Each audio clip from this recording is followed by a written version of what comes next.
عرس منائے جا رہے ہیں، یہ کوئی اللہ کے رسول کا حکم ہے؟ رسول کے صحابہ کا عمل ہے؟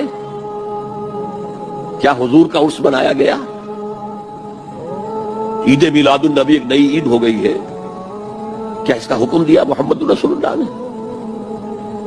یفعلون ما لا یؤمرون، وہ اپنی ہی ایجاد کردہ روایات ہیں، اپنی ہی ایجاد کردہ بدعات ہیں، اپنی ہی ایجاد کردہ رسومات ہیں، ان پر لگے ہوئے اور دعوے کرتے ہیں اللہ سے محبت، رسول کے عشق کے، جبکہ ان کے عمل میں نہ اللہ کی اطاعت ہے نہ رسول کا اتباع ہے۔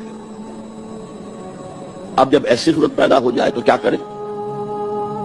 فمن جاہدہم بیدہ فہو مومن، تو جو مسلمان بھی ان کے خلاف جہاد کرے گا اپنے ہاتھ سے، اپنی طاقت سے، وہ مومن ہوگا۔ ومن جاہدہ بلسانہ فہو مومن، اور جو ان کے خلاف جہاد کرے گا اپنی زبان سے